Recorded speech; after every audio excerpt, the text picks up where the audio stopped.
Podríamos hacer un estudio sobre la evolución humana analizando el tipo de armas empleadas en cada época de la historia. Hoy, y dentro de la serie Guerra y violencia en la Edad Media, nos acompaña José Manuel Rodríguez García, que es profesor de Historia Medieval en la UNED y un estudioso de las armas medievales. El profesor Rodríguez pertenece a varias sociedades de estudios medievales y se ha ido especializando en temas de cruzadas, órdenes militares, historia militar e historia medieval del Japón. Y una de sus aficiones es el estudio y la reproducción de distintos tipos de espadas medievales.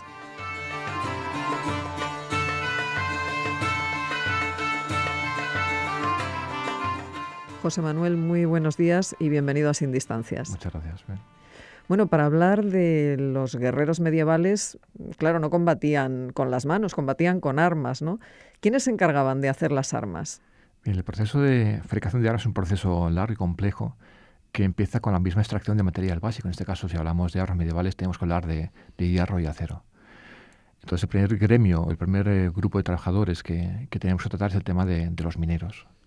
Y ahí tenemos que hablar de cómo se extrae el hierro de la veta de las minas. Y es un proceso de extracción manual.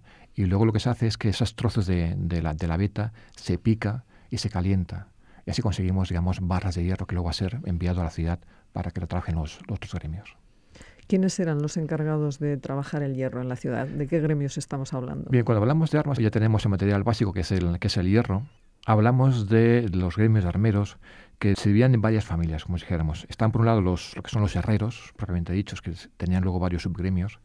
Teníamos los gremios de espaderos y lanceros, el gremio de guarnicioneros o el gremio propiamente dicho de armeros, que realmente hacían armaduras, no hacían las armas, no hacían las espadas. Dentro de los herreros, si nos centramos en el tema de las espadas, tenemos el especialista que se llamaba el gremio de forjador de hojas, un herrero que estaba especializado en hacer solamente las hojas de las espadas, que es la parte más débil y la más importante de las mismas. Entonces, si tenemos una barra de hierro que puede tener más o menos carbono, evidentemente tenemos que fijarnos en que lo que le busca el forjador, el que hace las armas en el mundo medieval, la espada, es conseguir acero. El acero es mejor que el hierro, corta más, es más duro, menos resistente, pero es más duro. Y lo que se busca es el acero. ¿Qué es el acero? Pues no es más que hierro con un tanto por ciento de carbono, en torno al 0,9 o 1% de carbono. Más es muy quebradizo y menos 0,4 no es acero propio, no corta.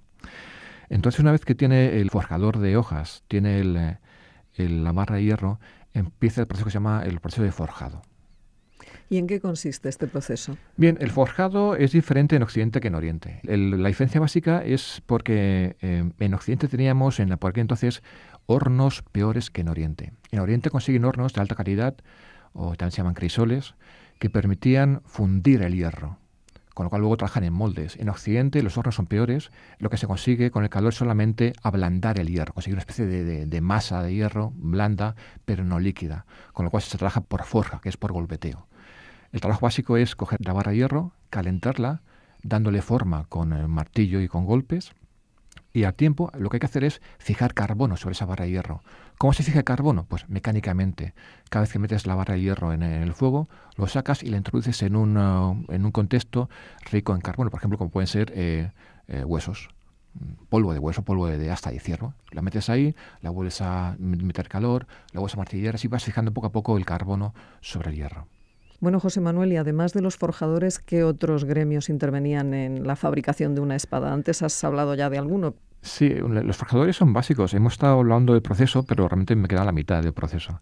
Decíamos que estaba fijando el carbono sobre la barra de hierro, eso se llama el proceso de forja, pero luego una parte fundamental de la obtención de una buena espada es el que se llama el templado térmico.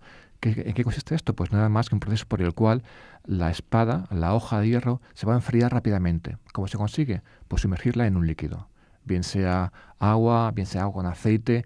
En el mundo medieval, de hecho, había ciertas fórmulas mágicas que también se empleaba orina, otras cosas, digamos, buscando un proceso adecuado de tal forma que el hierro se endureciera, no demasiado rápidamente, porque luego eso hacía que el acero fuera muy quebradizo, pero sí lo suficientemente rápido como para quebrar el acero.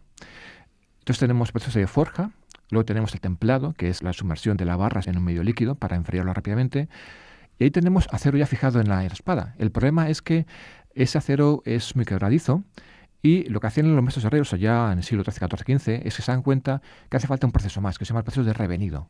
Esto consiste en calentar otra vez la hoja para, digamos, ablandar el acero, pero otorgarle más resistencia al acero que se ha fijado en la hoja. Bien, eso es lo que hace el maestro forjador de hojas. Por supuesto, hay muchas técnicas diferentes, he explicado solamente la más básica, pero esto es solamente una parte de la espada. Una vez que tenemos la hoja forjada y la hoja ya, la hoja básica, hay más gremios. Otro gremio es el gremio de los bruñidores. ¿Qué hace este gremio? Pues lo que hace es, digamos, que va puliendo la hoja. Una hoja, cuando está recién templada, es una hoja negra. El acero es negro cuando está recién salido del fuego. Entonces lo que hace el bruñidor es dejarla blanca, dejarla con el brillo. Y luego esa hoja, ya con brillo, que pasa por los bruñidores, pasa al gremio de los afiladores, que es la que da el filo a la hoja y que da la última terminación a la vertiente de la hoja. Si ya tenemos una vez la hoja terminada, ya ha sido pulida, ha sido bruñida, pero claro, hay que agarrarla. Entonces pasa a otro gremio, es el gremio del espadero. Antiguamente el espadero era el que daba la guarnición, el pomo, la empuñadura a la hoja. Entonces este gremio, el de espaderos, hace un pomo específico, una guarda específica, un contrapeso específico, y es realmente quien da el equilibrio a la hoja, quien da el equilibrio a la espada. Pero quedan más cosas, hay que decorarla. Pasamos al gremio de los guarnicioneros, ese que da, digamos, el último toques a nivel de cuero para empuñadura o grabados de oro a la empuñadura. Y esto dio problemas a conflictos entre gremios. Eso te iba a preguntar, al final una espada debía ser un objeto bastante caro, ¿no? Y los distintos gremios competían entre sí. ¿Cómo estaba legislado esto? Una espada buena es como un arma buena hoy en día. Había espadas buenas y espadas malas. Sobre todo a partir del siglo XIV, que digamos el proceso se hace un poco más mecánico, y con la guerra de 100 años, digamos, hay un superávit de espadas obtenibles en el campo de batalla. Hay espadas que te pueden costar, digamos, desde un chelín inglés a 5 coronas, de gran diferencia. Pero en cualquier caso esto da lugar a una lucha de gremios, sobre todo, por ejemplo, entre el gremio de los guarnicioneros, espaderos, y el gremio de los doradores. Ellos tenían que encargar de dorar las espadas. Sin embargo, los espaderos y los guarnicioneros decían que no, que era un trabajo propio. Así que ya tenemos una lucha entre gremios, pero también tenemos una lucha entre gremios de ciudades, porque por general los gremios en cada ciudad tenían medidas proteccionistas. Por ejemplo, Zaragoza. En el ejemplo de Zaragoza, las leyes municipales establecían que el gremio de espaderos o gremios forjadores de armas podían dar hojas a su gremio de guarnicioneros, pero esas hojas no se podían vender a Barcelona. De la misma forma, el gremio de guarnicioneros de Zaragoza no podía comprar hojas a Barcelona, un sistema proteccionista. Sí, es curioso porque a lo mejor en un momento determinado podía haber más demanda en un sitio que en otro y necesitar realmente a esos trabajadores, ¿no? Sí, pero es típico de los gremios, es típico de las legislaciones municipales, este tipo de sistema proteccionista y que protegían a los recursos del municipio y los recursos de cada gremio. Has hablado también no solo de las diferencias de precios, sino de las diferencias de calidad.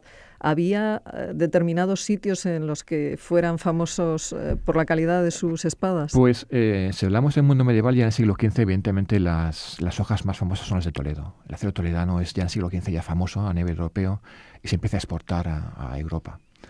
Pero, por ejemplo, también tenemos el gremio de los broqueleros, el que hacía broqueles pequeños, escudo pequeño, eran famosos los de Zaragoza y Barcelona, por ejemplo. Tenían fama al menos a nivel peninsular. Pero si hablamos de espadas, el gremio más importante, el más famoso en el siglo XV es Toledo. Y esto quizás incluso dio lugar a que hubiese imitaciones o falsificaciones. El tema de falsificación es un tema que se ha dado a lo largo de la historia y se seguirá dando. Ya en el siglo IX-X, en el mundo vikingo, tenemos que llamar las espadas Ulfberth. Son espadas de muy buena calidad que tienen como característica que está grabada en su hoja las siglas Ulfberth. Eran tan buenas que otros espaderos decidieron copiarlas. Hacían hojas mucho peores, pero ponían Ulfberth encima y se vendían como si fuese oro.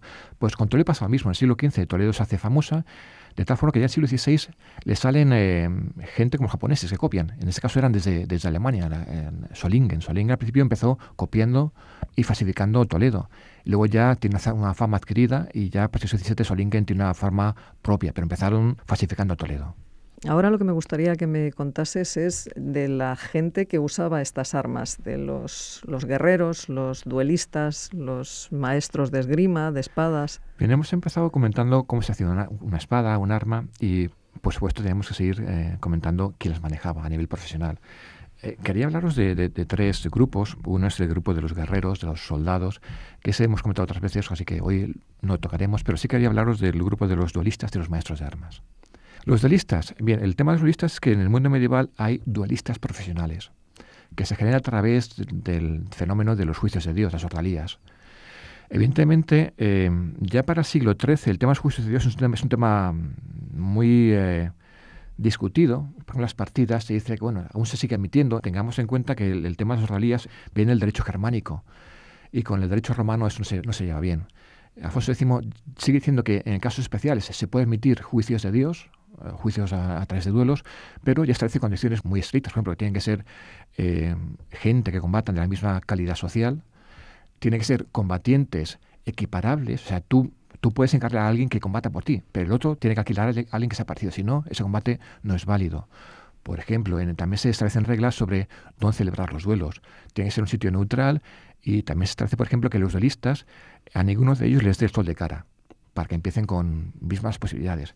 Pero estas medidas que en el siglo XIII todavía se admiten, en España, en Castilla, ya para el siglo XIV, siglo XV, las leyes, tanto mallorquinas como aragonesas como castellanas, dicen que esos juicios no tienen sentido, que no hay que meter a Dios aquí, y menos en un juicio militar. Sin embargo, en Alemania siguen manteniendo. En Alemania, hasta el siglo XV, el juicio de Dios por duelo se mantiene, lo cual genera en Alemania un grupo profesional, que son los duelistas profesionales, que llegan a formar una capa social en Alemania, una capa social, digamos, que es como de apestados, porque por un lado, si bien todo el mundo le reclama para que combata por ellos en juicios de duelo, sin embargo, no pueden casarse fuera de ellos, ocupan la última estatua de la sociedad alemana, los hijos no pueden tampoco ascender de escala. Es una especie de apestados, pero muy útiles. Es una cosa muy curiosa en Alemania. Sería un poco como los verdugos, quizás, ¿no? Sí, unos verdugos muy cualificados, digamos, porque al fin y al cabo eran combates judiciales donde la esgrima era primordial. Bueno, ¿y qué nos puedes contar de los maestros de armas? Los maestros de armas tenemos constancia de que existan, al menos como gremios, como título, al menos el siglo XIII. También tenemos ese siglo XIII la constancia que existen salas de esgrima y también tenemos la constancia que existen maestros de armas. Los maestros de armas se van a conformar igual que en un gremio. Puede haber, el grado máximo se llama el maestro de armas, que era un maestro de armas que dominaba varias armas. Por ejemplo, espada y broquel, espada de una mano, espada de mano y media, espada de dos manos, broquel y lanza, lanza y asta, tiro con arco, era que manejaba varios tipos de armas. Luego le seguía por debajo lo que se llama el maestro de un solo arma, o espada de una mano, o espada de dos manos. Luego por debajo le seguían lo que se llamaban los probostes, que es una especie de el equivalente a oficiales en los gremios normales. Y por debajo se encontraban los entretenidos, el equivalente a aprendiz. Esos títulos, entretenido, proboste, maestro, luego lo encontramos en el siglo XVI o siglo XVII en las leyes españolas o leyes también europeas. O sea que se fue manteniendo a lo largo del tiempo. Se mantiene a lo largo del tiempo. El problema que pasa hoy en día es que esa tradición de maestros de armas hoy en día se ha perdido. Evidentemente, con tradición de las armas de fuego.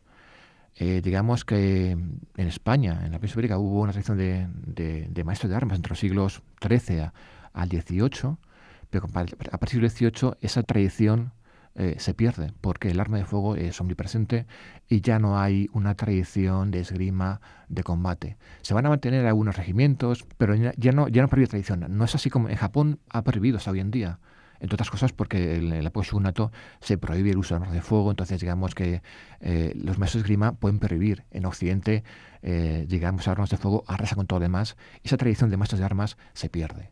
Y hoy en día lo que hacemos algunos es lo que se llama esgrima histórica, y es intentar recrear a partir de manuales que tenemos medievales y de las propias biomecánica del enfrentamiento de armas, cómo sería el combate antiguo. Pero intentamos recrearlo, la tradición se ha perdido. De herreros a guerreros, el brazo de la violencia. José Manuel Rodríguez García, profesor de Historia Medieval en la UNED. Muchísimas gracias por habernos acompañado hoy en Sin Distancias. Un placer.